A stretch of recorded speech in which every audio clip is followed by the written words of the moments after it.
People are still asking the question today at the heart of so much confusion that surrounds society in the 21st century is the fact that so many people do not think absolute truth exists. The issue today, like in Elijah's, was that the people rejected Yahweh's truth for the lies of the land. Salakia for the lies of the land. The truth had been lost in the culture of idolatry. Go John 18:38.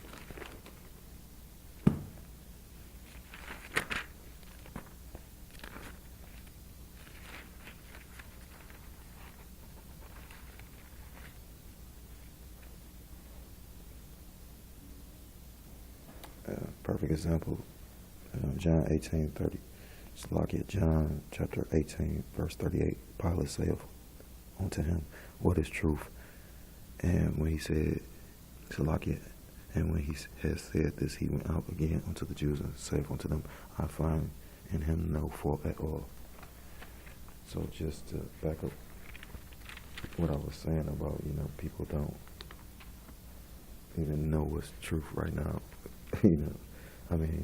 Show you how funny it is. You got people, especially like the Akim in the camps, we go out week by week. I'm not even talking about what you do on your daily basis, do your daily hustle and bustle, because if you sincerely rooted in this truth, people that you bump into, out in the world, no matter what your lot is, I'm sure you trying to explain this to them. But like I said, with all that's going on in the world, and like all of it's depicted in the Bible, and then you try to explain this to them, they can't see it for what it is. Pretty much questioning what is truth. So, like I was saying, back to verse. Chapter 18, because Elijah basically was told to present himself back in front of Ahab. Verse 2, and Elijah went to show himself unto Ahab, and there was a sore famine in Samaria. Verse 3, and Ahab called Obadiah, which was the governor of his house. Now Obadiah feared Yahweh greatly. Verse 4, for it was so when Jezebel cut off the prophets of Yahweh that Obadiah took 100 prophets and hid them by 50 in a cave and fed them with bread and water. Verse 5, and Ahab said unto Obadiah, go into the land, unto all fountains of water, and unto all brooks, peradventure we may find grass to save the horses and mules alive, that we lose not all the beasts. Verse 6, so they divided the land between them to pass throughout it. Ahab went one way by himself, and Obadiah went another way by himself. Verse 7, and as Obadiah was in the way, behold, Elijah met him, and he knew him, and fell on his face and said, art thou that my Lord Elijah? Verse 8, and he answered him, I am. Go tell thy Lord, behold, Elijah is here.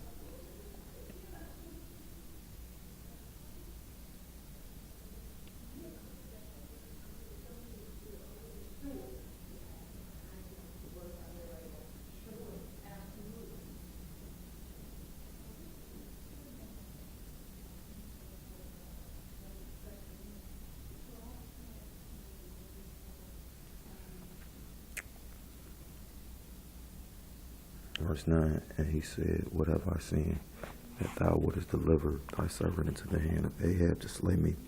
Verse 10, as Yahweh thy power liveth, there is no nation or kingdom whither my power have not sent to seek thee. And when they said, he is not there, he took an oath of the kingdom and nation that they found thee not. And now thou sayest, go tell thy Lord, behold, Elijah is here. Verse 12, and it came to pass, Salakia, and it shall come to pass as soon as I am gone from thee, that the spirit of Yahweh shall carry thee whither I know not. And so when I come and tell Ahab, and he cannot find thee, he shall slay me. So basically, Obadiah was worried because they had been looking for Elijah and they couldn't find him. So, what's that in Psalms 91? He was hidden in the secret place. The Lord had him hid from, Ahab and Jezebel. And,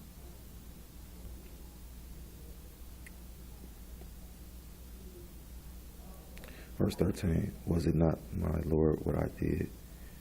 Salakia. Verse 13, was it not told, my Lord, what I did when Jezebel slew the prophets of Yahweh, how I hid 100 men of Yahweh's prophets by 50 in a cave and fed them with bread and water? Verse 14, and now thou sayest, go tell thy Lord, behold, Elijah is here, and he shall slay me. Verse 15, and Elijah said, as Yahweh by Hashem Yahweh of hosts liveth, before whom I stand, I will surely show myself unto him today. Verse 16, so Obadiah went to meet Ahab and told him Ahab went to meet Elijah. So basically, he was basically setting it up so he can,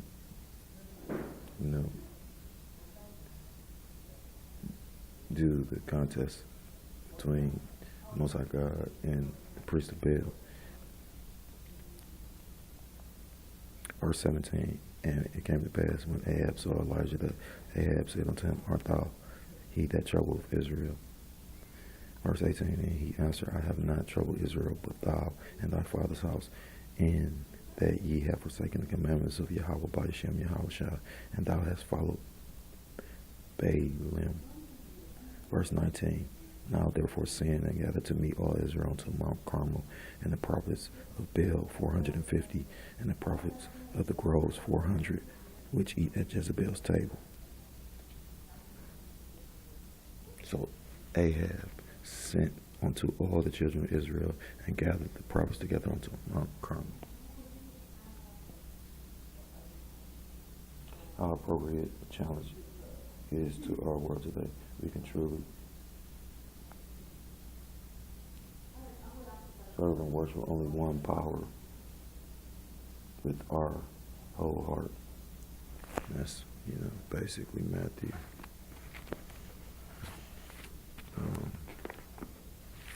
Matthew 6 and 24. About the mammon. Matthew chapter 6 verse 24. No man can serve two masters, for either he will hate the one and love the other, or else he will hold to the one and despise the other. Ye cannot serve Yahweh by Hashem Yahweh and Mammon. Elijah issued challenge, and he set conditions. So, verse 21, back in 1 Kings 18, verse 21, and Elijah came unto all the people and said, how long halt Shalakia? He said, how long halt ye between two opinions? If the Lord be Yahweh, follow him, but if Baal, then follow him. And the people answered him not a word. Verse 22, then said Elijah unto the people, I, even I, only remain a prophet of Yahweh by Hashem Yahweh, but Baal's prophets are 450 men. Let them therefore give us 2 bullocks, and let them choose 1 bullock for themselves, and cut it in pieces, and lay it on wood, and put no fire under it. And I will dress the other bullock, and lay it on wood, and put no fire under it.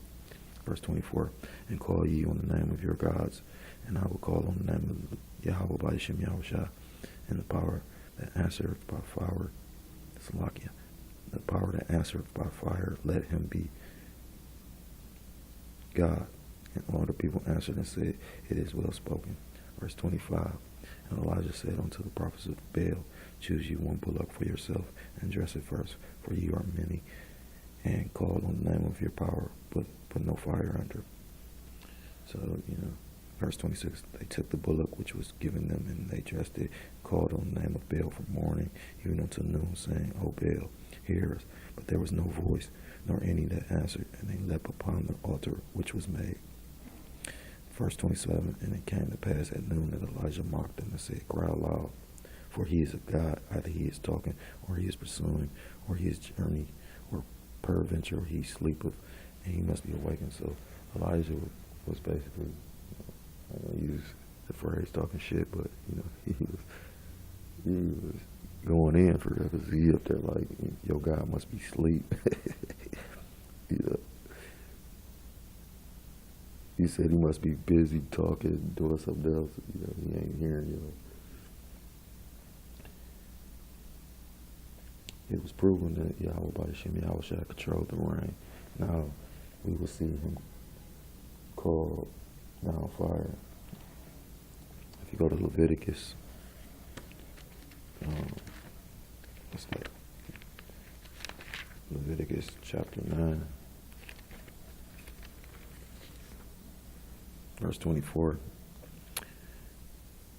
And there came a fire out from before Yahweh by Shem Yahweh shall and consumed upon the altar the burnt offerings and the fat, which when all the people saw it, they shouted and fell on their faces.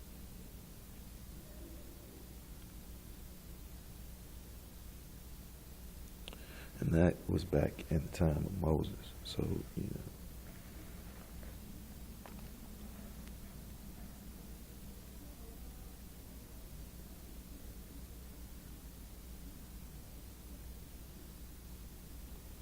basically that's when they ignited the sacrifice. When Moses and Aaron, they ignited sacrifice for the people. They set up the altar, and prayer was to be the only means to ignite this fire between the contest between Baal and Yahweh by Shem Yahweh Shah. The power to answer by fire would be the power who would be worshipped by all. Elijah seemed to have given them the advantage by making this a test of fire. For Baal was also supposedly a sun god, a so-called god of fire and of weather. People felt it was a reasonable proposal or test. So the test began. Baal prophets humiliated.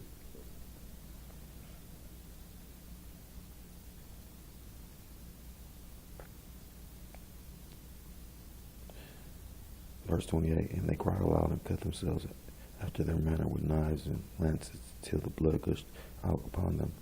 Verse 29, it came to pass when midday was past, and they prophesied to the time of the offering of the evening sacrifice, that there was neither voice nor any to answer, nor any that will regard.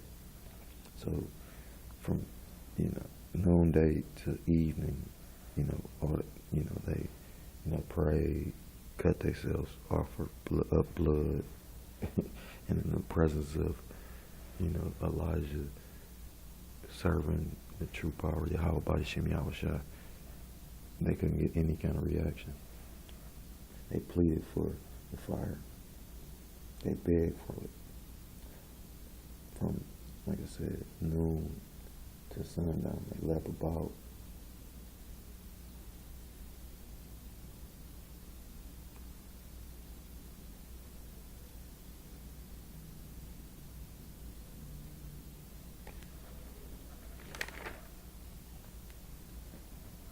Verse 30. And Elijah said unto all the people, come near unto me. And all the people came near unto him.